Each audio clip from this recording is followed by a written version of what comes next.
Ang hangin sa labas ng mansyon ng mga Valerius ay malamig. Ngunit mas malamig ang atmosphere sa loob ng master's bedroom. Kasosuot pa lamang ni Samantha ng kanyang mamahaling satin na pantulog nang bumukas ang pinto. Pumasok si Khalid, ngunit hindi upang humiga sa tabi niya, kundi upang kunin ang sariling unan at kumot. Bakit mo ito dinala dito? May sarili akong kwarto, Samantha. Khalid, kasal na tayo. 12 taon nang nakalipas. Hanggang kailan mo ba ako parurusahan ng ganito?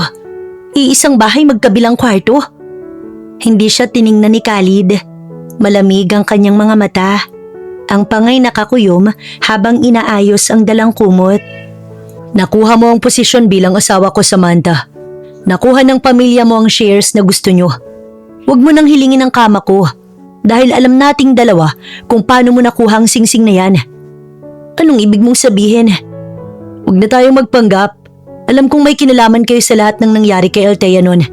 Huling saad ni Khalid bago marahas na isinara ang pinto. Iniwan si Samantha na may takot at galit sa mga mata. Si Althea na dapat ay pakakasalan talaga ni Khalid ay biglang naglaho na parang bula kaya't si Samantha ang nakatuluyan ni Khalid. Ang sikat ng araw ay pumasok sa malawak na dining room ng mansyon. Ngunit hindi nito kayang tunawin ang lamig sa pagitan ni Khalid at Samantha. Ngayong umaga, nakaupo sila sa magkabilang dulo ng mahabang mesa. Si Khalid ay formal na nakasuot ng kanyang mamahaling suit para sa opisina, habang seryosong nagbabasa ng mga ulat sa kanyang tablet. Si Samantha naman ay dahan-dahang humihigop ng kape. Pilit na binabasag ang nakakabinging katahimikan sa pamamagitan ng tunog ng kanyang kutsara. May board meeting ka ba mamaya? Malambing ang boses ni Samantha, ngunit ang kanyang mga mata nagmamakaawa ng pansin. Mayroon. Maikling sagot ni Khalid nang hindi man lang nag-aangat ng tingin. Gusto mo bang ipaghanda kita ng tanghalian? Pwede kong ipahatid kay driver sa opisina mo. Wag na. Huwag mo aksayahin ang oras mo. Malamig na putol ni Khalid. Ibinaba niya ang tablet at tumayo na upang umalis, kahit hindi pa halos nababawasan ang pagkain sa kanyang plato. Bago pa man siya makahakbang patungo sa pinto, bumukas ito at pumasok ang mayordoma ng bahay. Bakas ang kaba sa mukha nito. Sir Khalid, Ma'am Samantha, narito po sina Don Fernando at Doña Clara. Kararating lang po. Napatigil si Khalid. Bahagyang humigpit ang hawak niya sa kanyang briefcase. Sa kabilang dulo ng mesa, mabilis na tumayo si Samantha. Inayos niya ang kanyang buhok at ang suot na mamahaling silk robe, sabay pilit ng isang malapad na ngiti. Pumasok ang mga magulang ni Khalid. Si Don Fernando, mabibigat ang bawat hakbang, habang si Doña Clara naman ay nakangiti ng magiting habang tinitingnan ang paligid ng bahay. Mom, Dad, bati ni Khalid. Ang boses ay nananatiling patag at walang emosyon. Lumapit siya upang humalik sa pisngi ng ina at makipagkamay sa kanyang ama. Dad, Mami Clara, ang aga nyo namang napavisit. Sana po natawagan nyo ako para nakapagluto ko ng paborito ninyong lasagna. Masiglang salubong ni Samantha. Agad siyang lumapit kay Khalid. Ipinwesto ang kanyang sarili sa tabi nito at lumingkis sa braso ng lalaki. Bahagyang nanigas ang katawan ni Khalid sa biglaang paghawak ni Samantha. Ngunit bago pa man niya ito maalis, nakita niya ang matatalim na mata ng kanyang ama na nakatitig sa kanya.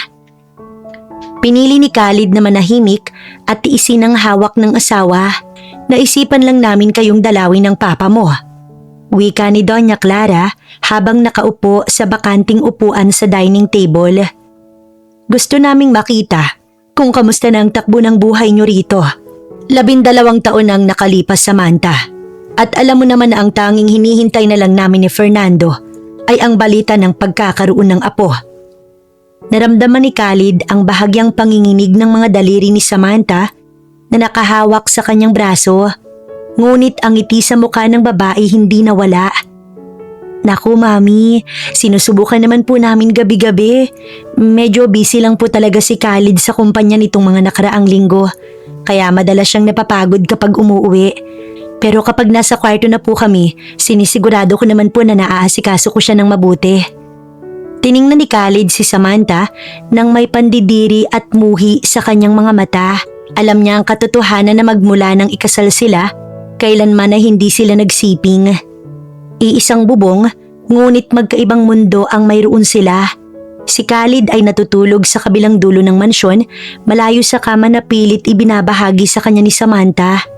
Ngunit pinipili ni Samantha na magsinungaling sa mga biyanan upang protektahan ang kanyang posisyon at ang alyansa ng kanilang mga pamilya. Mabuti naman kung ganoon. Seryosong sumingit si Don Fernando. Ang tingin ay nakatutok kay Khalid. Ang Valerius Group ay kailangan ng isang tagapagmana, Khalid. Huwag mong hahayaan na ang mga multo ng nakaraan mo ang sumira sa kinabukasan ng pamilyang to. Siguraduhin mong ginagampanan mo ang tungkulin mo bilang asawa sa loob ng silid tulugan. Ginagawa ko ang dapat kong gawin, Daddy. Malamig na sagot ni Khalid. May dobling kahulugan na tanging sila lang ni Samantha ang nakakaalam. Marahan niyang binawi ang kanyang braso mula sa pagkakahawak ni Samantha. Mauuna na ako sa opisina. May mga mahalagang bagay pa akong dapat asikasuhin. Wika niya nang walang lingon-lingon. Naglakad palabas si Khalid ng dining room. Iniwan ang kanyang mga magulang at ang asawang si Samantha na pilit pa ring nagpapakita ng huwad na kaligayahan sa harap ng mga biyanan. Nang tuluyang makalabas ang sasakyan ni Khalid sa gate, doon lang unti-unting nawala ang ngiti sa mga labi ni Samantha, habang ang kanyang mga kamay mariing nakakuyom sa ilalim ng mesa. Pinipigilan ang namumuong galit at takot na baka isang araw tuluyan ng mabunyag ang kanilang malaking lihim. Matapos ang almusal, nagpaalam si Don Fernando upang magpahinga muna sa library ng mansyon. Naiwan sa malawak na sala si Doña Clara. Tinitigan niya si Samantha na noon ay abala sa pag-aayos ng mga bulaklak sa florera. Ngunit baka sa bawat galaw nito, ang panginginig ng mga kamay at labis na pagkabalisa. Samantha, maupo ka nga muna rito. Ibinaba ni Samantha ang hawak na gunting at pilit na ngumiti. Bakit po, Mami Clara? May kailangan po ba kayo? Ipaghahanda ko po ba kayo ng tsaa? Wag na, lumapit ka rito. Utos ni Doña Clara, sabay tapik sa bakanting espasyo sa tabi niya sa sofa. Nang maupo si Samantha, hinawakan ng matanda ang magkabilang kamay niya. 12 taon na kayong kasal ni Khalid, Samantha. Kabisado ko ang anak ko at kabisado rin kita. Huwag mo kong daanin sa mga ngiti mong pilit sa harap ng papa mo. May problema ba? Nanginig ang labi ni Samantha. Ang pagkukunwari na matagal niyang iningatan, unti-unti nang napatakan ng lamat. Tumingin siya sa paligid upang siguraduhin walang katulong na nakikinig bago muling hinarap ang ina ni Khalid. Mami, nahihirapan na po ako. Hindi ko na po alam ang gagawin ko kay Khalid. Ano ba ang totoo, Samantha? Mami, sinusubukan naman po namin. Maraming beses po. Nung mga unang taon ng kasal namin at hanggang ngayon, tuwing papasok siya sa kwarto ko at susubukan niyang lumapit sa akin. Tuwing magsisimula na kaming magtalik. Napatitig ng maigi si Doña Clara. Anong nangyayari? Nawawalan siya ng malay, Mami. Bigla na lang siyang humahawak sa dibdib niya na parang may umaatake sa kanya. Pagkatapos, bumabagsak siya at nawawalan ng malay. Tuwing susubukan niyang makipagsiping sa akin, laging ganoon ang nangyayari. Kaya hindi kailanman natutuloy ang gabi namin. Nanlaki ang mga mata ni Doña Clara sa narinig. Ano? Paano nawawalan ng malay? Anong sabi ng mga doktor? Wala silang mahanap na sakit sa puso niya, Mami. Sabi ng mga espesyalista sa ibang bansa, baka raw psychological trauma mula sa aksidente noon. Kaya ko po tinatakpan ng katotohanan sa inyo at kay Papa. Dahil natatakot ako na baka isipin niyo na hindi ako sapat na babae para sa anak niyo. Pero ang totoo, natatakot din ako para sa buhay ni Khalid. Para siyang sinusumpa tuwing hinahawakan niya ako. Bumuntong hininga ng malalim si Doña Clara. Hinawakan ng mahigpit ang balikat ng manugang upang ito ay pakalmahin. Huwag kang mag-alala, Samantha. Hindi mo kasalanan to. Tama nga ang hinala ng papa mo. Hindi ito ordinaryong sakit. Kaya nga ipinasundo namin mula sa Sikihor ang sikat na albularyo at manghuhula na si Tandang Soriano. Sa tingin niyo po ba, Mami, makakatulong ang albularyong yan?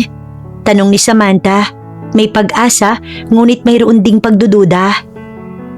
Si Tandang Soriano lang ang kilalang nakakapag-alis ng mga kakaibang sumpa at sakit na hindi maipaliwanag ng sensya.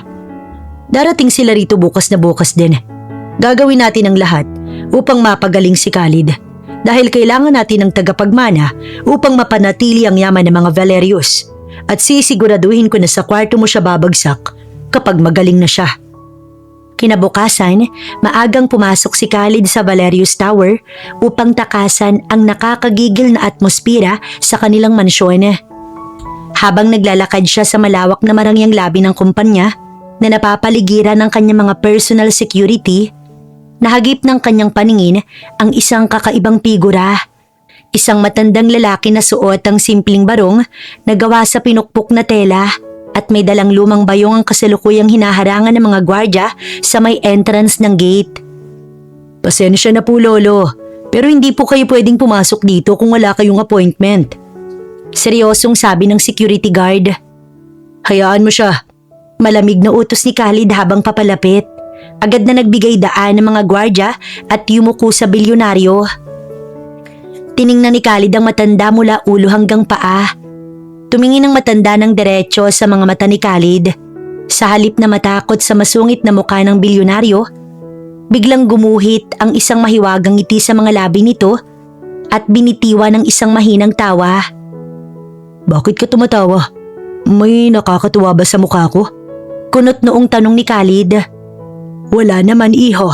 Natutuwa lang ako dahil sa wakas ay nakaharap ko na ang lalaking may pinakamadilim na gabi sa kanyang puso.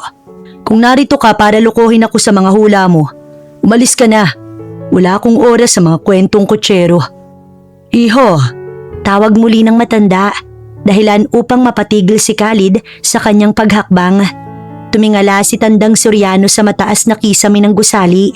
Ngunit ang mga mata nito ay tila may nakikitang iba. Bagaman nagkalayo ang tadhana, malapit na ang panahon at muli kayong pagtatagpuin ng buwan na matagal nang nawalay sa'yo. Dahan-dahang lumingon si Khalid, ang kanyang puso'y biglang kumurot sa hindi maipaliwanag na dahilan. Ang salitang buwan ay tumama sa isang bahagi ng kanyang alaala na matagal niya nang ibinaon. Anong ibig mong sabihin? Ang sakit na pumipiga sa dibdib mo sa tuwing may ibang babaeng lumalapit sa'yo, hindi iyan medikal at hindi rin iyan guni-guni. Makahulugang bulong ng matanda habang dahan-dahang lumalapit kay Khalid. Yan ang iyak ng iyong kaluluwa na naghahanap sa kanyang nawawalang kalahati. Ang buwan mo'y hindi namatay, Khalid. Pinalalabo lang siya ng ulap ng nakaraan. Ngunit paparating na siya upang bigyang liwanag ang gabi mo. Bago pa man makapagsalita muli si Khalid upang tanyagin ng matanda, biglang tumunog ang kanyang cellphone, isang emergency call mula sa kanyang sekretarya. Nang ibaba niya ang tingin at muling iangat upang harapin si Tandang Soriano, nakapasok na ito sa elevator ng mga bisita, kasama ang isang tauhan ng mansyon na sumundo rito. Naiwang tulala si Khalid sa gitna ng lobby. Hawak ang kanyang dibdib na sa kakaibang pagkakataon ay hindi sumasakit kundi tumitibok ng may bago at buhay na pag-asa. Matapos ang saglit na pagtatagpong yon, dumiretso si Tandang Soriano sa mansyon ng mga Valerius kung saan naghihintay sina Doña Clara at Samantha sa pribadong library. Pumasok ang matanda na may dalang bayong, walang kasamang Mayumi, dahil mahigpit ang bilin na walang sino man ang dapat makakita sa dalaga. Nanatili ito sa isang lihim na lokasyon sa labas ng estate. Maupo kayo, Tandang Soriano. Formal na bungad ni Doña Clara habang sumisenya sa mga katulong na iwan na muna sila. Nang maupo ang matanda sa mamahaling leather na upuan, kalmado ang muka sa harap ng dalawang marangyang babae. Magandang araw sa inyo, mga senyora. Diretsuhin na natin to. Seryosong sumingit si Samantha na hindi mapakali sa kanyang kinauupuan. Walang malinaw na resultang binibigay ang mga doktor kay Khalid.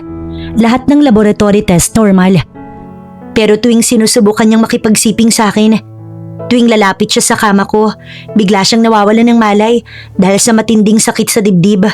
Ano ang totoo? May sumpa ba ang asawa ko? Tiningnan ni Tandang Soriano si Samantha nang may malalim na pagsusuri, dahilan upang bahagyang kilabutan ang babae.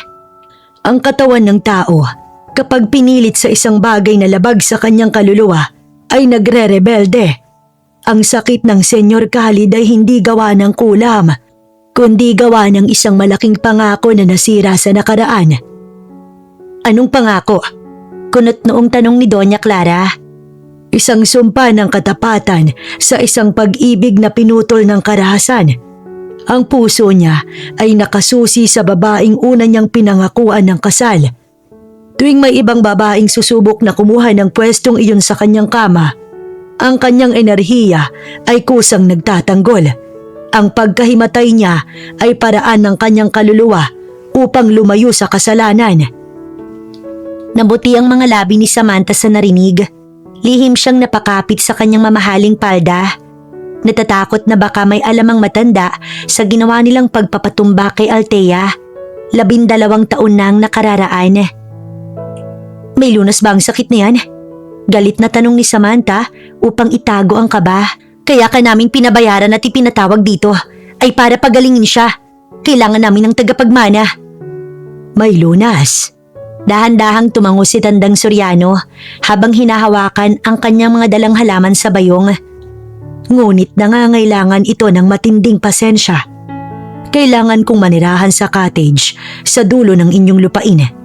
Gabi-gabi akong maghahanda ng mga espesyal na usok at langis na ipapahid sa kanya habang siya'y natutulog ng mahimbing upang dahan-dahang buksan ang nakasarang ugat ng kanyang puso. Gawin mo ang lahat ng kailangan mo, matanda. Utos ni Doña Clara, sabay abot ng isang makapal na sobre ng pera. Basta siguraduhin mo na pagkatapos ng mga ritual mo, magagawa na niyang gampanan ng tungkulin niya bilang asawa ni Samantha nang hindi hinihimatay. Natahimik ang buong library sa naging pahayag ng matanda. Tiningnan ni Tandang Soriano sina Doña Clara at Samantha na tila binabasa ang bawat takot at ambisyon sa kanilang mga muka. Ngunit mayroong isang mas madaling paraan upang mapabilis ang paggaling ng Senyor Khalid. Dugtong ng matanda habang dahan-dahang inilalagay ang kanyang mga gamot sa ibabaw ng mesa. Ang aking anak-anakan, ang lakambining mutya. Kunot noong napatingin si Samantha. Anong lakambining mutya? At paano makakatulong ang isang tagabundok sa sakit ng asawa ko? Siya'y nagtataglay ng pambihirang enerhiya ng paghilom, senyora. Mas mabilis na gamot kung papapasukin ng lakambining mutya sa kwarto ni Khalid tuwing gabi. Ang kanyang presensya at paghawak sa dibdib ng senyor habang natutulog ito ang mag-aalis ng lamig at sumpa sa puso nito. Nanlaki ang mga mata ni Samantha. Agad na naghurumintado ang dalaga sa galit. Marahas siyang napatayo at hinarap ang matanda. Nagngangalit ang mga panga. Nababaliw ka na ba, matanda? Gusto mo magpasok ng ibang babae sa kwarto ng asawa ko tuwing gabi? Para ano? Para akitin siya? Para agawin sa akin ang posisyon ko sa bahay na to? Samantha, huminahon ka muna. Saway ni Doña Clara, bagamat bakas din ang pagkabahala sa muka ng matandang reyna. Hindi ako hihinahon, mami. Kasal kami ni Khalid. Iisang bubong kami kahit hiwalay ng higaan. Tapos hahayaan kong may ibang babaeng hahawak sa kanya gabi-gabi? Hindi ako papayag. Palayasin mo ang albularyong yan kung magdadala lang siya ng kalapating mababa ang lipad dito. Hindi na bahala ang matanda sa galit ni Samantha. Nanatili itong nakaupo ng tuwid at binitawan ng isang mahiwagang ngiti. Wala kayong dapat ikagalit o ikatakot, senyora. Dahil hindi naman malalaman ni Khalid na papasok ang lakambining mutya tuwing gabi sa kanyang silid. Bago siya pumasok, sisiguraduhin kong iinom ang senyor ng pinakuluang ugat ng halaman na magpapatulog sa kanya ng napakahimbing. Magiging parang tuod siya. Walang mararamdaman, walang makikita at walang maaalala pagkagising. Napatigil si Samantha sa kanyang paglalakad ng pabalik-balik. Nilingon niya ang matanda. Ibig mong sabihin, tulog na tulog si Khalid. Oo, senyora. Gigisingin ko ang diwa ng bilyonaryo sa pamamagitan ng usok at ang lakambini ay papasok ng may takip sa mukha niya. Lalabas din siya bago sumikat ang araw. Ang tanging layunin lang niya, gamutin ang natatagong sugat sa puso ng inyong asawa. Upang sa gayon, kapag magaling na siya, ikaw naman ang magagawa niyang harapin sa ibabaw ng kama nang hindi siya hinihimatay. Nagkatinginan sina Doña Clara at Samantha. Bagamat may kaunting pag-aalinlangan, nakita ni Samantha ang lohika sa sinabi ng matanda. Desperado na siya na magkaroon ng anak kay Khalid upang makuha ang buong yaman ng pamilya Valerius. At kung ito lang ang tanging paraan, handa siyang lumunok ng sariling pride. Siguraduhin mo lang na hindi ka nagsisinungaling, matanda. Dahil kapag nalaman kong may ibang nangyayari sa loob ng kwartong yon, hindi lang ang anak-anakan mo ang papatayin ko. Isasama kita sa hukay. Banta ni Samantha. Tumango si Tandang Soriano, ngunit sa loob ng kanyang puso ay alam niyang sekreto ng tadhana na ang gabi ay para sa buwan at ang pagtatagpo ng dalawang kaluluwa ay hindi mapipigilan ng kahit anong galit ng tao. Huminga ng malalim si Samantha. Dahan-dahang pinalipas ang natitirang galit sa kanyang dibdib habang inaayos ang nagulo niyang kasuotan. Tinitigan niya si Tandang Soriano ng may halong pagdududa, ngunit may matinding pangangailangan. Gaano katagal gagawin ng lakambini mo ang ritual na yan sa asawa ko? Isang buong siklo ng buwan, senyora. 28 gabi na magkasunod. Kailangan niyang sipsipin ang lahat ng lamig at puot na nakabara sa puso ng Senyor Khalid. At pagkatapos ng 28 gabi na yon, pagkatapos ba ng isang buwan, maaari na ba kaming magsama ni Khalid? Magagawa na ba niya akong yakapin at sipingan nang hindi siya bumabagsak at nawawala ng malay? Kapag natapos ang huling gabi, ang ugat ng kanyang puso ay tuluyan ng bubuka. Sa oras na yon, ang kanyang katawan ay magiging handa na sa kung sino ang itinakda ng kanyang tadhana. Mabuti. Pagmamatigas ni Samantha, sabay sulyap kay Doña Clara na tahimik lang na nakikinig. Sisiguraduhin ko na sa akin siya babagsak pagkatapos ng isang buwan. Pero tandaan mong bilin ko, matanda. Walang makakaalam nito, lalo na si Khalid. At ang babaeng yan, siguraduhin mong nakatalukbong ang mukha niya sa bawat segundo na nasa loob siya ng silid ng asawa ko. Makakaasa kayo, senyora. Ang lakambining mutya ay parang hangin lang nadadaan sa gabi. Sagot ni Tandang Soriano habang dahan-dahang iniligpit ang kanyang mga gamit. Ang kadiliman ay bumalot sa buong master's bedroom ni Khalid. Tanging ang malamlam na liwanag ng buwan mula sa malaking bintana ang nagsisilbing tanglaw. Sa labas ng pinto, nakabantay si Samantha, ngunit sa loob ng silid ay lihim na nakapasok si Mayumi sa tulong ni Tandang Soriano matapos ay lumabas din. Suot ang isang manipis na puting belo na tumatakip sa kanyang muka. Dahan-dahan siyang lumapit sa gilid ng kama, kung saan natutulog ng mahimbing ang bilyonaryo dahil sa pinainom na halamang gamot. Umupo si Mayumi sa gilid ng kutsyon. Dahan-dahan niyang tinitigan ang mukha ni Khalid. Sa kabila ng pagiging seryoso at bugnutin nito sa umaga, ang mukha ng lalaki ngayon ay tila isang anghel na nagpapahinga. Perpektong panga, matangos na ilong at mahahabang pilik mata. Sa hindi maipaliwanag na dahilan, ang puso ni Mayumi ay nagsimulang tumibok ng napakabilis at napakalakas. Pakiramdam niya, pamilyar ang bawat anggulo ng mukhang ito, na tila matagal niya na itong nakikita sa kanyang mga panaginip. Akmang itataas ni Mayumi ang kanyang kamay upang idampi ang mga daliri sa dibdib ni Khalid upang simulan ang paggamot, nang biglang may lumabas mula sa dilim. Huwag mong hawakan si Sir. Isang mababat matalim na boses ang narinig niya. Paglingon ni Mayumi, nakatayo sa tabi ng kama si Red, ang tapat na kanang kamay at personal bodyguard ni Khalid. Lihim na pumasok si Red sa kwarto gamit ang duplicate key dahil hindi siya nagtitiwala sa utos ni Samantha at ng albularyo. Akmang pipigilin at hahataking ni Red si Mayumi palabas ng silid upang protektahan ang kanyang boss, ngunit biglang natigilan ng bodyguard. Mula sa natutulog ng mga mata ni Khalid, isang kristal na luha ang dahan-dahang pumatak sa gilid ng kanyang mata, bumaybay sa kanyang pisngi. Ang natitirang sakit sa kanyang puso ay tila umaapaw kahit sa gitna ng kanyang mahimbing na pagtulog. Kasabay ng pagpatak ng luhang yon, gumalaw ang mga labi ni Khalid. Isang mahina, gumagaralgal at punong-puno ng pangungulilang boses ang lumabas sa kanya. Thea, Althea, huwag mo kong iwan. Bulong ni Khalid sa kanyang panaginip. Nabitiwan ni Red ang pulso ni Mayumi. Nanlaki ang kanyang mga mata habang nakatitig sa kanyang boss. Sa loob ng 12 taon, ngayon lang muling nakitang umiyak ni Red si Khalid.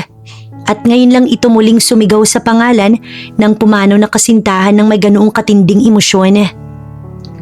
Tumingin si Red kay Mayumi na kahit may takipang muka, ay bakas ang pagkabigla at matinding emosyon sa mga mata nito. Doon napagtanto ng bodyguard na may silbi ang babaeng nasa harap niya para gamutin ang kanyang boss. Ang puso ni Mayumi lalong piniga matapos maramdaman ang matinding emosyon na mayroon si Khalid. Para bang alam na alam niya ang sakit na dinadala ng bilyonaryo. Isang matinding pait at pangungulila ang biglang dumaloy sa kanyang sariling dibdib. Hindi niya kinaya ang bigat ng emosyon. Bago pa man dumampi ang kanyang mga daliri sa dibdib ni Khalid, dahan-dahang tumulo ang sarili niyang luha. Nabasa ang manipis na puting belo. Umiiling na binawi ni Mayumi ang kanyang kamay. Hindi niya hinawakan si Khalid. Mabilis siyang tumalikod at patakbong lumabas ng silid. Iniwan si Red na naguguluhan at nakatitig sa natutulog na boss. Kinabukasan, isang hindi pamilyar na enerhiya ang bumalot sa mansyon. Masigla na bumaba si Khalid sa engranding hagdanan. Suot ang kanyang formal na suit, ngunit sa pagkakataong to, wala ang kanyang madilim at bugnuting muka. Red, tawag ni Khalid. May kakaibang sigla sa kanyang boses. Nasa sala si Red, kasalukuyang nagtitimpla ng tsaa para sa umaga. Agad siyang lumingon at bahagyang natigilan nang makita ang mukha ng kanyang boss. Magandang umaga, Sir Khalid. Mukhang maayos ang tulog niyo. Hindi lang maayos, Red.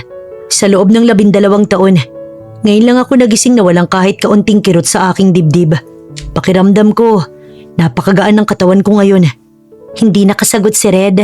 Alam niya ang totoong nangyari kagabi na hindi man lang nahawakan ng babae ang kanyang boss. Ngunit ang presensya pa lang nito sa silid ay tila nagdulot na ng himala. Eksaktong lumabas si Samantha mula sa pasilyo. Bihis na rin para sa kanyang sariling mga lakad. Napatigil siya nang marinig ang tawanan ni Khalid at Red. Isang bagay na hindi niya nakita sa loob ng mahabang panahon. Dahan-dahang lumapit si Samantha. Pilit na pinapakalma ang kanyang sarili. Sa halip na mag-usisa, isang matamis na ngiti ang ipinakita niya kay Khalid. Magandang umaga. Magandang umaga din, sagot ni Khalid. Sa unang pagkakataon, hindi yelo ang kanyang boses, kundi isang kaswal at sibil na pagngiti. Mukhang masigla ka ngayon. Magtsatsaan na rin sana ako kasabay mo. Malambing na sabi ni Samantha habang umuupo sa katabing upuan. Pero kailangan ko na ring umalis agad para sa trabaho. May maagang meeting ako sa opisina. Tugon ni Khalid. Bago ito tumayo, ininom ang huling hot-hot ng tsaa at naunang naglakad palabas kasama si Red upang pumasok na rin sa Valerius Tower. Naiwang mag-isa si Samantha sa sala. Nakatitig sa pinto na nilabasan ng kanyang asawa. Unti-unting nawala ang kanyang ngiti sa labi, napalitan ng isang malalim na pagka-realize. Ang pagiging masigla ni Khalid, ang kawalan ng sakit nito sa umaga, at ang hindi nito pagiging bugnutin, lahat ng iyon ay nangyari pagkatapos ng unang gabi ng ritual. Maganda ang epekto ng anak-anakan ng albularyo, nasabi niya sa isip habang mariing hinahawakan ng kanyang bag. Gumana nga ang gamot ng lakambini. Kaunting tiis na lang, Samantha. Pagkatapos ng isang buwan, tuluyan ang magiging sayo si Khalid. Sumapit ang ikalawang gabi. Ang mansyon ng mga Valerius ay muling nabalot ng nakakabinging katahimikan. Sa labas ng master's bedroom, kampante nang nakatulog si Samantha sa kanyang sariling kwarto. Panatag ang loob dahil sa magandang ipinakita ni Khalid kaninang umaga. Subalit sa loob ng silid ng bilyonaryo, muling bumukas ang pinto ng balkonahe sa tulog na gabi. Pumasok si Mayumi, suot pa rin ang manipis na puting belo. Ngunit sa pagkakataong to, mas mabigat ang bawat hakbang niya. Sa loob ng dilim, sa likod ng makapal na kurtina malapit sa bintana, tahimik na nakatayo si Red. Walang ingay, walang galaw. Ang kanyang mga mata ay matalas na nakatutok sa dalaga. Pagkatapos ng nasaksihan niya kagabi, ang pag-iyak ni Khalid at ang sabay na pagluha ng estrangherong babaeng ito, nagpa siya ang tapat na bodyguard na lihim na magmasid. Kailangan niyang malaman kung sino talaga ang babaeng ito. Lumapit si Mayumi sa gilid ng kama. Nakita niya si Khalid na mahimbing namang natutulog. Ang paghingay mabigat dahil sa gamot ni Tandang Soriano. Nanginig ang mga kamay ni Mayumi habang itinataas ang mga ito. Naalala niyang sakit sa boses ng lalaki kagabi. Huminga siya ng malalim. Ipinikit ang kanyang mga mata at dahan-dahang idinampi ang kanyang palad sa tapat ng dibdib ni Khalid. Sa isang sulyap mula sa dilim, nakita ni Red ang biglang pagbabago. Sa sandaling magtagpo ang balat ni Mayumi at ang tela ng damit ni Khalid, tila nagkaroon ng banayad na singaw ang hangin sa paligid ng kama. Ang katawan ni Khalid na kanina lang ay medyo tense at pinagpapawisan ay biglang kumalma. Ang mga panga ng bilyonaryo na madalas nakakuyom kahit natutulog ay dahan-dahang lumuwag. Hindi gumagalaw si Mayumi, nakatitig lang siya sa mukha ng lalaki. Habang nagmamasid si Red mula sa anino, napansin niya ang isang bagay na nagpatayo ng mga balahibo niya sa braso. Sa ilalim ng malamlam na liwanag ng buwan, nang bahagyang gumalaw si Mayumi upang ayusin ang kanyang posisyon, lumitaw mula sa kanyang laylayan ang kanyang kanang paa. May isang maliit, pamilyar na hugis bituin na peklat sa malapit sa kanyang bukong-bukong. Nanlaki ang mga mata ni Red. Napatakip siya sa kanyang sariling bibig upang hindi lumikha ng anumang tunog. Ang peklat na yun, isang alaala 12 taon nang nakararaan, ang mabilis na nag-flash sa isip ng bodyguard. Si Althea ay nagkaroon ng ganyang peklat matapos silang maaksidente sa kabayo nung kabataan nila at siya mismo ang nagdala sa dalaga sa hospital noon. Tiningnan ni Red si Mayumi na ngayon ay marahang nag-alis ng kanyang kamay sa dibdib ni Khalid. Tapos na sa ikalawang gabi ng ritual. Habang dahan-dahang tumatalikod ang dalaga patungo sa balkonahe, ang puso ni Red tumitibok na rin sa matinding kaba at gulat. Hindi ito maaaring maging magkataon lang. Buhay pa si Althea at siya ang babaeng gabi-gabi naming pinapapasok sa kwartong to. Nasabi ni Red sa kanyang sarili habang nakatingin sa natutulog at mapayapang mukha ng kanyang boss. Kinabukasan, habang nasa loob sila ng malawak na opisina ni Khalid sa tuktok ng Valerius Tower, nakatayo si Red malapit sa bintana. Tila malalim ang iniisip. Ang kanyang utak ay pabalik-balik pa rin sa hugis bituin na peklat na nakita niya sa paa ni Mayumi kagabi. Samantala si Khalid, nakaupo sa kanyang swivel chair, hawak ng isang baso ng mainit na kape. Kanina pa niya pinagmamasdan ang kanyang tapat na bodyguard.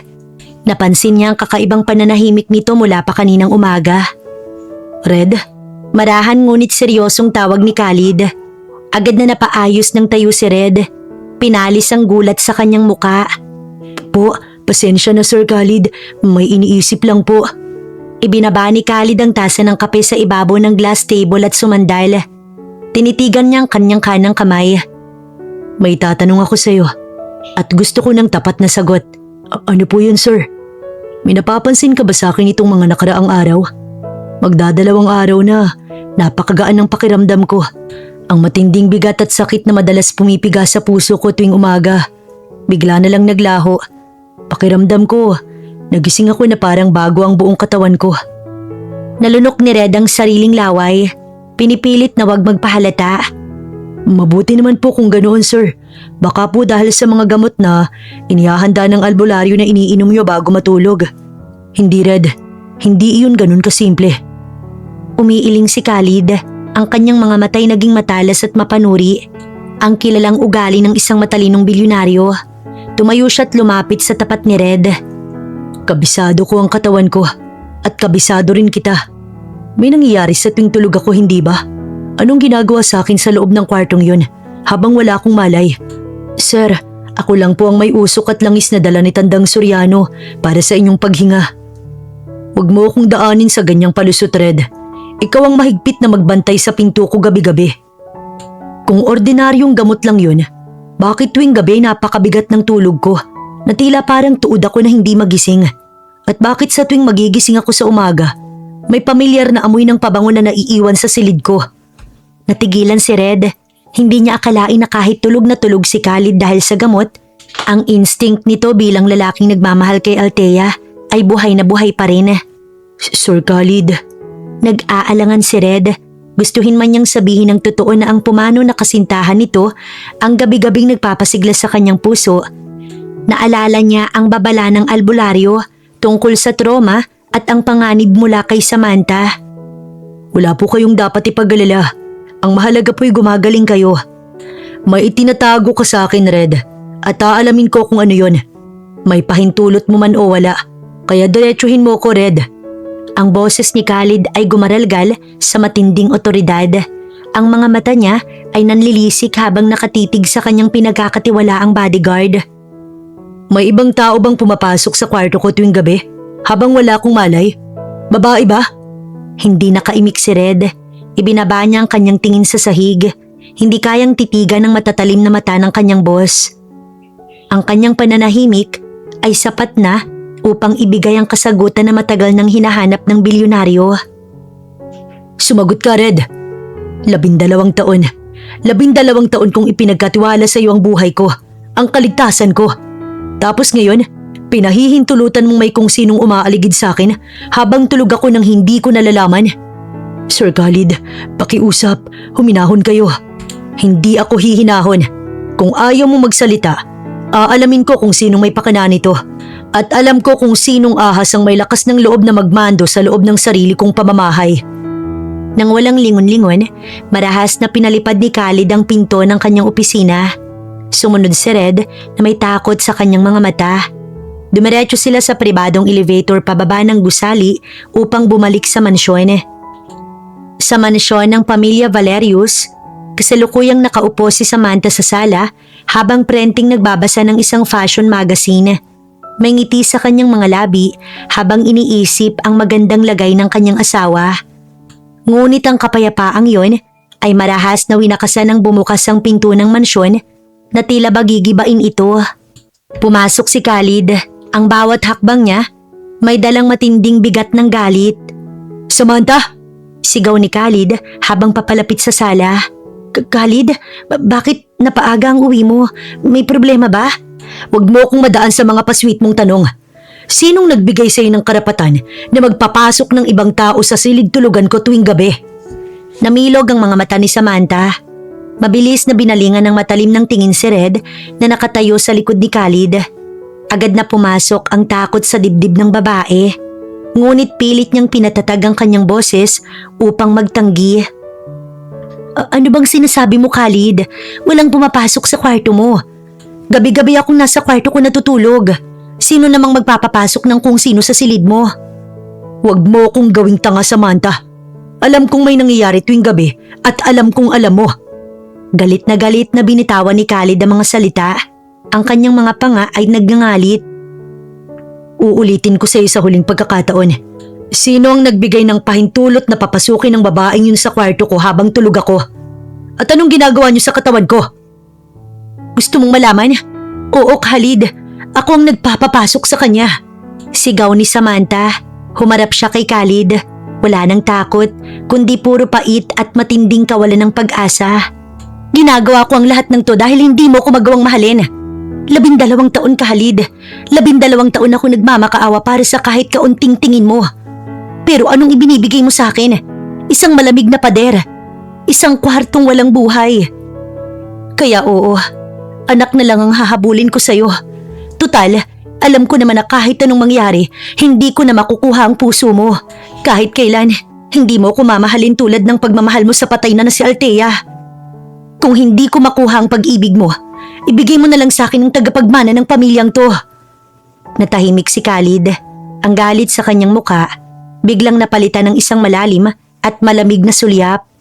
Ang mga sumasabog na salita ni Samantha ay tumama sa kanya hindi dahil sa awa, kundi dahil sa bigat ng katotohanan na ang kasal na ito ay isa lamang malaking kulungan para sa kanilang dalawa.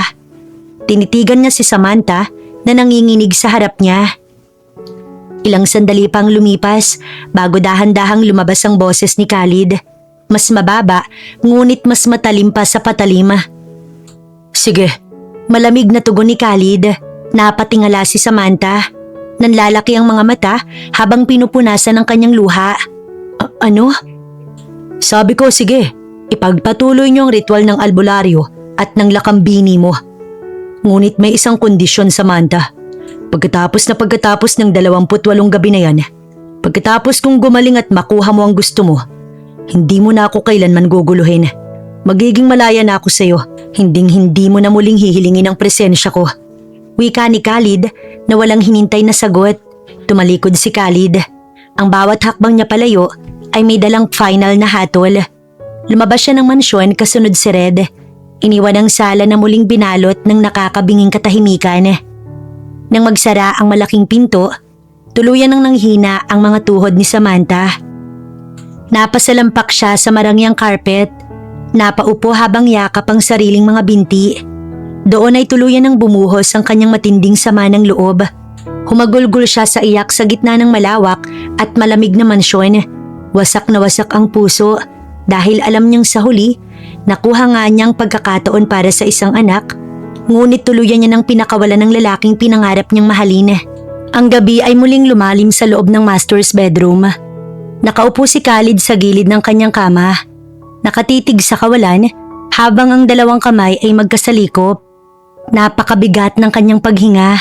Ang naging pag-uusap nila ni Samantha kanina ay tila nagbukas muli sa isang imbakan ng mga luma at madidilim na alaala na 12 taon niyang sinubukang ibaon. Mas matindi pa sa sakit ng kanyang misteryosong karamdaman ang kirot na nararamdaman ng kanyang puso ngayon. Ang pinakamasakit sa lahat ay ang katotohanan na hindi niya man lang nagawang hawakan ng kamay ng kanyang minahal bago ito tuluyang nawala. Naalala ni Khalid ang gabi sa hospital pagkatapos ng aksidente. Kahit mag-iiyak siya noon, kahit lumuhod siya sa harap ng kanyang ama at ng mga doktor habang duguan pa ang sarili niyang katawan, wala siyang magawa. Walang nakinig sa kanya. Dahil sa sinabing labis na pagkasira ng katawan, matapos anurin sa ilog at mahulog sa bangin, hindi sa kanya ipinasilip ang bangkay ng kanyang nobya. Agad itong ipinakremate ng kanyang ama at ang pagkamatay ng buong pamilya ni Althea bago pa man siya makalabas ng intensive care unit. Ang tanging natira sa kanya ay isang malamig na abo at isang habang buhay na pagsisisi. Isang marahang hakbang ang bumasag sa nakakabinging katahimikan ng silid. Lumapit si Red. Hawak ang isang maliit na tasang pilak kung saan umuusok ang maitim na likido. Ang gamot na inihanda ni Tandang Soriano para sa gabing yun. Sir Khalid, narito na po ang iinumin ninyong gamot mula sa albularyo. Kailangan nyo na pong inumin to para makapagpahingangin yung katawan. Tiningnan ni Khalid ang tasa. Pagkatapos ay tumingin siya kay Red nang may malamlam ngunit matatalas na mga mata. Red, sa tingin mo ba mapapatawad pa ako ni Althea kung nasan man siya ngayon? Pumayag ako sa kasunduan ni Samantha dahil gusto ko nang matapos ang impyernong to. Pero pakiramdam ko, lalo kong dinudungisan ang alaala ng iisang babaeng minahal ko. Nalunok ni Red ang sariling laway. Lalo niyang naramdaman ang bigat sa kanyang dibdib dahil alam niya ang totoong sekreto na hindi pa pwedeng sabihin. Sir, ang tunay na nagmamahal, walang ibang hiling kundi ang kagalingan at kapayapaan ng taong iniwan niya. Inumin niyo na po to. Bumuntong hininga si Khalid. Kinuha niyang tasa at ininom ang mapait na likido. Sa loob lang ng ilang minuto, naramdaman na niya ang unti-unting pagbigat ng kanyang mga talukap ng mata. Humiga siya sa kama at tuluyan ng binalot ng matinding antok ang kanyang diwa. Isang nakakabinging katahimikan ang muling bumalot sa mansyon nang sumapit ang hating gabi. Lumabas si Red ng silid at marahang isinara ang pinto upang magbantay sa labas ng pasilyo. Gayunpaman, sa loob ng silid-tulugan, may isang bagay na nagbago sa gabing yun. Bagamat ininom ni Khalid ang pinakuloang ugat ng halaman na inihanda ng albularyo, pinilit ng bilyonaryo na labanan ng matinding antok. Ginamit niya ang kanyang buong lakas upang manatiling gising. Ang kanyang puso'y tumitibok ng mabilis. Naghihintay sa misteryosong estranghero na gabi-gabi nagpapakalma sa kanyang karamdaman. Narinig niya ang marahang pagbukas ng pinto ng balkonahe. Pumasok ang isang banayad na bango sa kwarto. Dahan-dahang lumapit si Mayumi sa gilid ng kama. Suot ang kanyang manipis na itim na belo na tumatakip sa kanyang buong muka. Umupo siya sa tabi ng kutsyon at huminga ng malalim. Tinitigan niyang muka ni Khalid. Pinalalakas ang kanyang loob na ituloy ang paggamot. Inangat ni Mayumi ang kanyang kanang kamay. Idinadampi ang mga daliri sa tapat ng dibdib ng bilyonaryo upang simulan ang ritual. Ngunit bago pa man tuluyang lumapat ang kanyang palad, mabilis at marahas na idinilat ni Khalid ang kanyang mga mata. Sa isang iglap, marahas na dinakma ni Khalid ang pulso ng dalaga. Nagulat si Mayumit na pasinghap sa takot. Sinubukang bawiin ang kanyang kamay, ngunit mas lalo pang humigpit ang pagkakahawak ng bilyonaryo. Sino ka? Sinong nagbigay sa'yo ng karapatan na hawakan mo ko?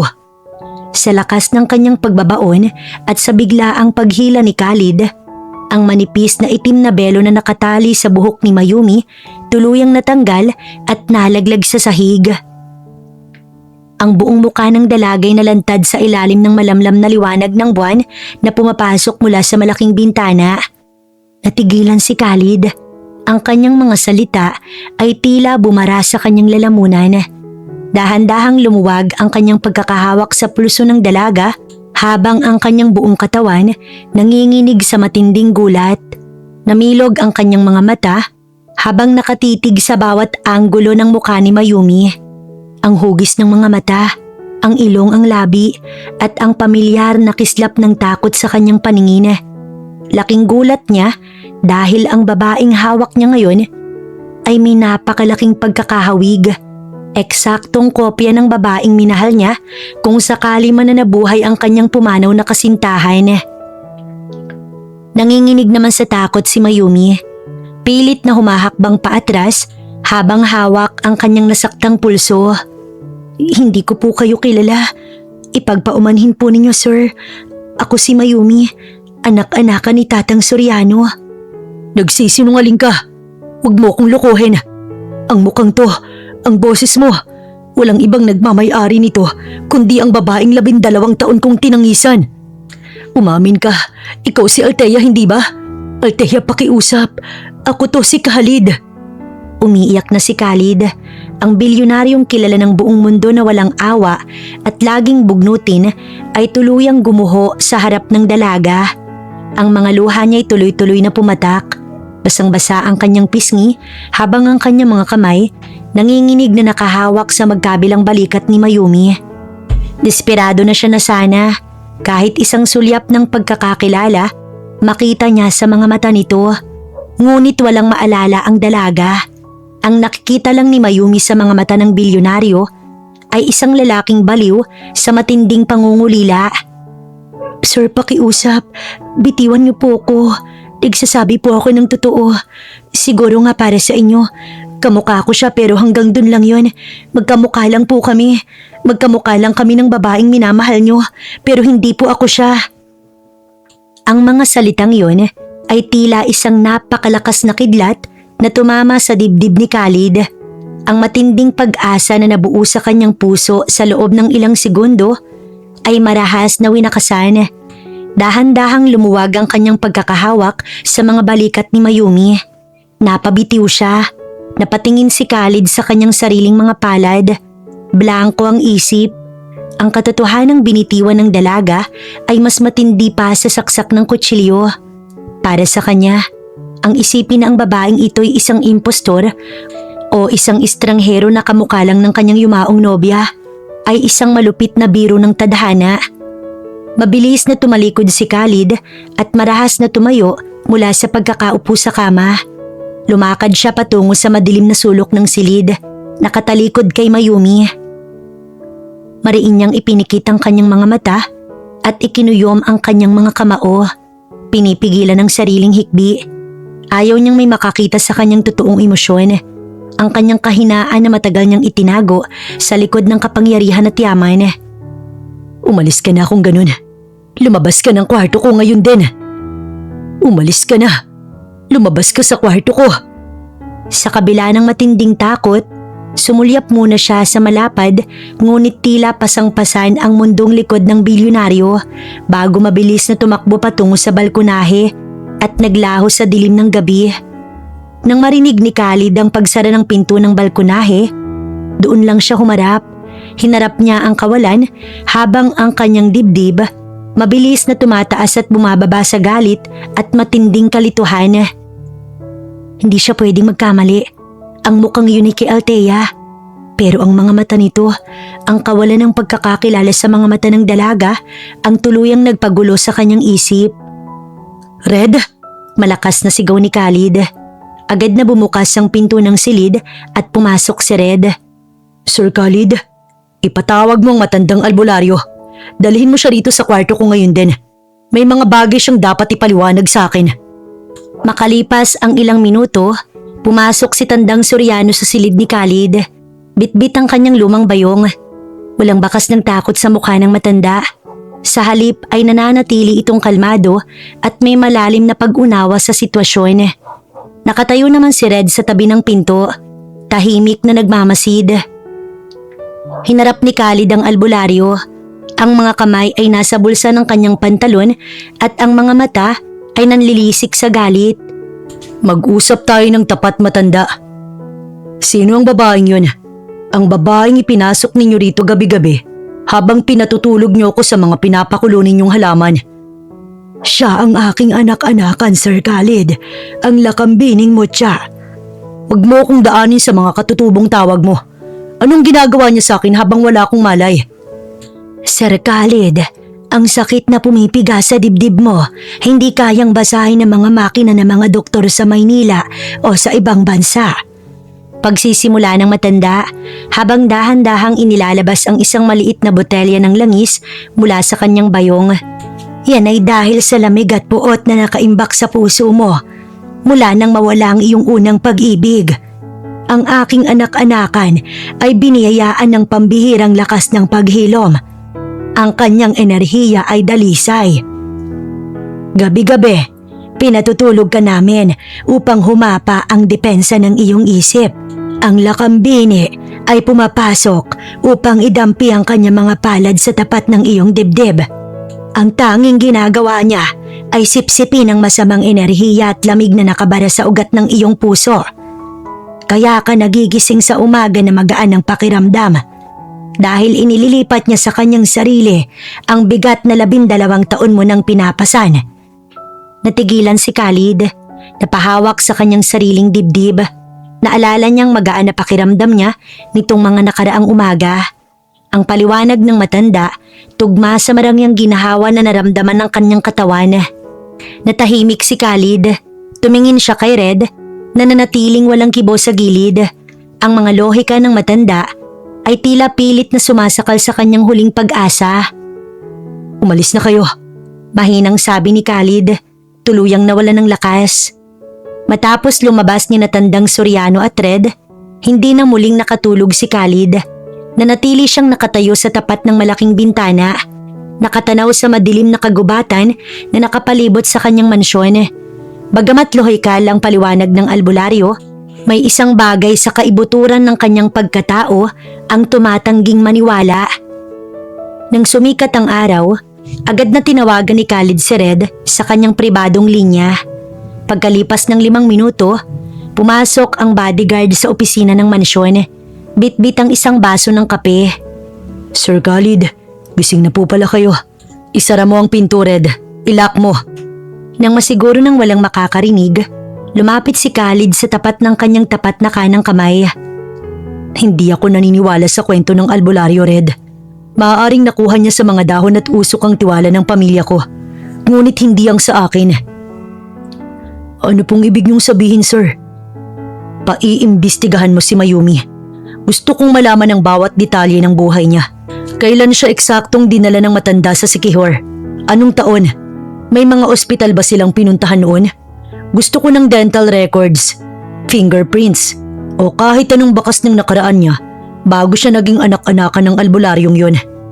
Natigilan si Red. Alam niya na kapag nag-imbestiga si Khalid gamit ang bilyong-bilyong yaman nito, hindi malabong matuklasan nito ang katotohanan na si Mayumi at si Althea ay iisang tao. Ngunit alam din niya ang panganib na dala nito mula kina Samantha at Don Fernando. Sir Khalid, paano kung malaman ito ni Ma'am Samantha o ng papa ninyo? Kakasabi niyo lang po kahapon na papayag kayo sa kasunduan para sa katahimikan. Gawin mo to ng patago, Red. Walang pwedeng makaalam, kahit ang mga magulang ko o si Samantha. May itinatago ang mansyong to. 12 taon na ang nakararaan. At kung ang babaeng yun ang susi para malaman ko ang totoo, hinding-hindi ko siya hahayaang makawala nang hindi ko nalalaman ang buong katotohanan. Tumingin ng diretso si Red sa kanyang boss at dahan-dahang tumango. Masusunod po, Sir Khalid.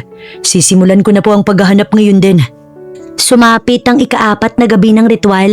Sa pagkakataong to, hindi na ininom ni Khalid ang pampatulog na inihanda ni Tandang Soriano. Palihim niyang itinapon ang maitim na likido sa banyo ng kanyang silid bago muling humiga sa kama upang magkunwaring natutulog ng mahimbing. Nang marinig niya ang marahang pagpasok ni Mayumi mula sa balkonahe, hindi na hinintay ni Khalid na lumapit ang dalaga.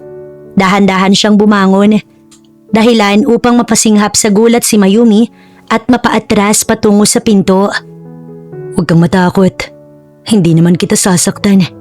Tinitigan siya ni Mayumi sa likod ng kanyang belo. Sir Khalid, kailangan niyo pong matulog para sa paggagamot. Sumama ka sa akin. Putol ng bilyonaryo. Lumapit siya at binuksan ang pinto ng balkonahe na may daan patungo sa isang pribadong hardin sa likod ng mansyon. Isang lugar na malayo sa pasilyo kung saan nagbabantay si Red at malayo sa paningin ni Samantha. Maglakad-lakad tayo. Yan ang kapalit ng hindi ko pagpapalaya sa inyo ng albularyo ngayong gabi. Walang nagawa si Mayumi kundi sumunod habang nakanguso. Dahan-dahan silang bumaba sa hardin. Ang paligid ay nababalot ng katahimikan at ang pilak na sinag ng buwan ay sapat na upang magbigay ng liwanag sa kanilang daan. Habang naglalakad, napansin ni Khalid na napakalayo ng agwat ni Mayumi sa kanya. May 3 hakbang ang distansya nito. Tila natatakot na muling makalapit sa bilyonaryo pagkatapos ng nangyari kagabi. Napatigil si Khalid sa ilalim ng isang malaking puno ng akasya, kung saan diretsong tumatama ang liwanag ng buwan. Lumingon si Khalid sa dalaga.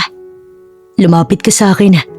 Napatigil din si Mayumi. Marahang umiling sa likod ng kanyang belo. Sir, hindi po maaari. Sabi ni Tatang, kailangan kong panatilihin ang distansya kapag hindi oras ng paggagamot. Sinabi ko na lumapit ka. Pag-uulit ni Khalid, nawala ang kanyang pagiging bugnutin. Napalitan ng isang malambot, ngunit may otoridad na pagsusumamo. 2 gabi mo kong hinahawakan habang tulog ako upang sipsipin ang sakit ko. Ngayong gising ako, gusto ko lang maramdaman kung totoo ba ang ginhawang dala mo o kung guni-guni ko lang ang lahat ng yun. Dahan-dahang humakbang si Mayumi patungo sa kanya. Sa bawat lapit ng dalaga, ang bangong taglay nito ay muling humaplos sa pandaman ni Khalid. Nang magtapat sila sa ilalim ng sinag ng buwan, tinitigan ni Khalid ang mga mata nito sa likod ng manipis na tela. Alisin mo ang belo mo, Mayumi. Gusto kong makita ang mukha ng babaeng gabi-gabi akong binibigyan ng bagong buhay. Dahan-dahang itinaas ni Mayumi ang kanyang nanginginig na mga kamay. Sa ilalim ng pilak na sinag ng buwan, marahan niyang inalis ang manipis na belo na tumatakip sa mukha niya. Ang hangin sa hardin ay tila huminto sa pag-ihip. Titig na titig si Khalid sa bawat guhit ng kanyang muka. Walang kurap, natatakot na baka sa isang kisap mata, maglaho na naman ang imaheng 12 taon niyang hinanap. Salamat, bulong ni Khalid.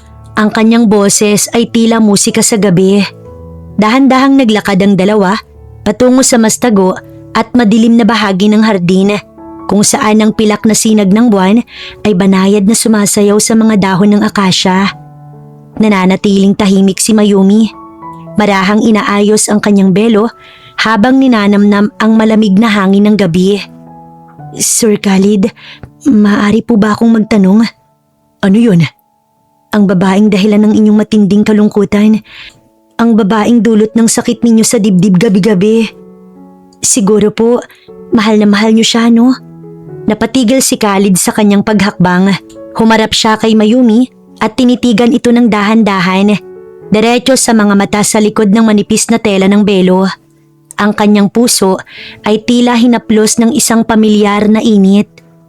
Mahal na mahal. Higit pa sa sarili kong buhay, Mayumi. 12 taon na ang nakalipas mula nang mawala siya. Ngunit sa bawat segundo ng bawat araw, wala siyang kapareho sa puso ko. Doon ay unti-unting nagbago ang mukha ng bilyonaryo. Nagsimulang magkwento si Khalid, mga bagay na 12 taon niyang ipinagkait sa mundo. Ikinwento niya kung paano sila unang nagkita ni Althea sa ilalim ng ulan, kung paano ito tumawa ng malakas nang sorpresahin niya ito sa isang simpleng karinderya. Habang nagbabahagi ng mga masasayang alaala, isang bagay na hindi pamilyar ang gumuhit sa mukha ni Khalid. Dahan-dahang sumilay ang isang napakatamis, napakatotoo at napakalawak ng ngiti sa kanyang mga labi. Isang ngiti na nagmula sa loob ng kanyang kaluluwa na nagpakinang sa kanyang mga mata sa ilalim ng liwanag ng buwan. Sa kabilang dulo ng madilim na pasilyo, nakatayo si Samantha sa anino ng balkonahe. Sumunod siya dahil napansin niyang walang tao sa kwarto ng kanyang asawa. Nang masaksihan niya ang eksenang iyon, ang kanyang buong mundo ay tila gumuho. Napatakip si Samantha sa kanyang sariling bibig upang pigilan ang isang matinding hikbi. Nanlilisik ang kanyang mga mata sa inggit at sa labis na sakit habang nakatitig sa mukha ni Khalid. Sa loob ng 12 taon ng kanilang kasal, kailanman ay hindi niya naranasang ngitian siya ng ganoon ng kanyang asawa. Kahit anong mamahaling regalo, kahit anong pagmamakaawa, ang palaging ibinibigay sa kanya ni Khalid ay puot at lamig. Ngunit ngayon, ang ngiting iyon na matagal niyang ipinagdasal ay buong pusong ibinigay ng bilyonaryo sa isang babaeng estranghero at hamak na manggagamot lamang. Ang puot sa puso ni Samantha ay tuluyang bumalot sa kanyang buong pagkatao habang pabalik siya sa loob ng mansyon. Ang bawat hakbang niya, tila may dalang mabigat na sumpa. Gayunpaman, sa harap ni Khalid at ng mga katulong na nakatitig sa pasilyo, hindi siya umimik. Nananatiling nakasara ang kanyang mga labi. Ang kanyang mga panga ay nagngangalit sa matinding galit habang dire-diretsyong naglakad patungo sa kanyang sariling silid-tulugan. Nang maisara niya ang pinto ng kanyang kwarto, doon tuluyang sumabog ang kanyang katinuan. Walang iya ka! Akala mo ba maaagaw mo siya sa akin? Hysterical na sigaw ni Samantha habang marahas na ipinaghahagis ang mga pabango sa sahig. Nabasag ang mga bote ng kristal, lumikha ng matatalim na tunog at nagkalat ang likido sa mamahaling carpet. Hinablot niya ang mga unan, itinapon ng mga mamahaling florera at pinagpupupunit ang mga kortina. Ang kanyang muka, pulang-pula sa galit at luha. Ang imahe ng ngiti ni Khalid, ang ngiti na kailanman hindi ibinigay sa kanya sa loob ng 12 taon, ngunit buong pusong inilaan sa isang hamak na manggagamot, ay tila isang kutsilyong paulit-ulit na sumasaksak sa kanyang dibdib. Nang mapagod sa pagwawala, humihingal siyang lumapit sa intercom ng kanyang kwarto. Ipatawag mo ang matandang albularyo ngayon din. Dalhin niyo siya sa kwarto ko. Makalipas ang ilang minuto, dahan-dahang bumukas ang pinto. Pumasok si Tandang Suryano. Walang bakas ng takot sa mukha ng matanda. Sa halip ay nanatili itong kalmado. Tila alam na ang bagyong kakaharapin sa loob ng silid. Hindi pa man nakakahakbang ng malalim ang matanda. Sinalubong na siya ni Samantha ng isang matalim na tingin at mabilis na lumapit upang ito ay duruin. Huwag mo kong madaan-daan sa painosenteng mukha mo. Ang kasunduan natin, gagamutin lang ng lakambini mo si Khalid habang ito ay natutulog. Pero anong ginawa ng anak-anakan mo kagabi? Nakikipaglandian siya sa asawa ko sa ilalim ng buwan. Inaakit niya ang asawa ko. Sinabi mo sa akin matanda. Plano nyo ba to? Para makakuha ng pera sa pamilya Valerius? Nanatiling tuwid ang upo ni Tandang Soriano. Tiningnan niya si Samantha ng may malalim na misteryo sa kanyang mga mata. Ang tadhana, senyora, ay hindi kayang pigilan ng kahit anong pader ng mansyon. Ang lakambini ay walang balak mangakit. Ngunit ang puso ng Senyor Khalid. Manahimik ka! Simula ngayon, bawal nang lumapit ang babaeng yan kay Khalid. Dahil kapag nakita ko muli silang magkasama, sisiguraduhin ko kayong dalawa ang ipapapatay ko. Naiintindihan ko. Wika ni Tandang Soriano. Ang hapag-almusal ng mga Valerius ng umagang yon, nababalot ng isang uri ng kapayapaan ngunit may dalang init. Naroon ang buong pamilya. Si Don Fernando na seryosong nagbabasa ng kanyang mga papeles at si Doña Clara na marahang humihigop ng tsaa. Si Samantha naman na nakaupo ng tuwid, walang bakas ng pagwawala kagabi, kundi isang malamig at kalkuladong ngiti sa kanyang mga labi. Pababa si Khalid sa hagdanan, formal na nakasuot ng kanyang suit para sa opisina. Ang kanyang muka ay seryoso, ngunit ang kanyang dibdib nananatiling magaan. Nang maupo siya sa kabila, ay agad na ibinaba ng kanyang ama ang hawak na dokumento. Mabuti at bumaba ka na, Khalid. Panimula ni Don Fernando. Kausap ko ang mga doktor mo kanina. Sinabi nilang batay sa huling ulat ng iyong mga bodyguards, 4 na araw ka nang hindi inaatake ng sakit mo sa dibdib. Mabuti naman kung ganun, anak. Sumingit ang Don niya, sabay hawak sa kamay ni Samantha. Kaya nga napagpasyahan naming lahat dito na kailangan niya ng apurahin ang pagsisiping ninyo ni Samantha. Mukhang malakas ka na't maayos na ang katawan mo. Walang dahilan para magpatumpik-tumpik pa tayo. Malamig na tiningnan ni Khalid ang kanyang ina bago lumipat ang kanyang matatalas na mata kay Samantha. Masyado pang maaga para sa ganyang mga konklusyon. Ang ritual ng albularyo ay may tinatapos na panahon. Bakit kailangan pang maghintay? Nakangiting banat ni Samantha. Ngunit may talim ang kanyang mga mata habang nakatitig sa asawa. Mukha namang magaling ka na talaga. Ang balita ko nga, nakakalabas ka na ng kwarto mo sa gitna ng lamig ng gabi para maglakad-lakad sa hardin nang hindi ka hinihimatay o sinusumpong. Napatigil si Khalid sa paghawak sa kanyang kubyertos. Tumingin siya ng mariin kay Samantha. Alam niya ang ibig sabihin ng asawa. Isang lantarang pagbabanta at pagpaparamdam na alam nito ang bawat kilos niya kasama si Mayumi. Tama ang asawa mo, Khalid. Final na utos ni Don Fernando. Kung kaya mo nang magpalipas ng oras sa hardin sa madaling araw, kaya mo na ring gampanan ang tungkulin mo kay Samantha. Ayoko nang makarinig ng mga dahilan. Gusto ko sa lalong madaling panahon, mabalitaan ko na ang tungkol sa aking tagapagmana. Hindi na sumagot si Khalid. Tumayo siya. Iniwan ang kanyang almusal na hindi man lang nagagalaw. Sumunod si Red sa kanyang likod habang mabilis siyang naglakad palabas ng mansyon. Bit-bit ang matinding puot at ang mas lumalalang determinasyon na alamin ang katotohanan bago pa man siya tuluyang maikulong ng pamilyang ito sa kanilang mga patibong. Sa labas naman ng mansyon, sa madilim at liblib na cottage, hindi na nakapaghintay si Red na sumikat ang araw. Ginamit niya ang buong gabi upang busisiin ang mga lumang file na nakuha ng kanyang mga tauhan mula sa munisipyo ng bayan kung saan naganap ang aksidente 12 taon na ang nakararaan. Nakuha niya ang ulat ng autopsy, ang pirma ng peking punerarya at ang listahan ng mga tauhan ng ama ni Samantha na ipinadala sa lokasyon bago pa man dumating ang mga pulis. Ang lahat ng piraso ng puzzle, binuo ng kanyang matalas na isip. Marahas na itinulak ni Red ang pinto ng cottage. Naabutan niya si Tandang Soriano na tahimik na nagbabantay sa tapat ng nagbabagang kalan kung saan pinakukuluan ng mga halamang gamot. Tandang Soriano. Malamig at mariin ang boses ni Red habang isinasara ang pinto ng kanyang likod. Tumingin ang matanda sa kanya. Walang gulat sa mga mata nito. Tila ba matagal na nitong inaasahan ang pagdating ng tapat na kanang kamay ng bilyonaryo. Gabi na, irog ng senyor. May kailangan ka ba sa aking mga halaman?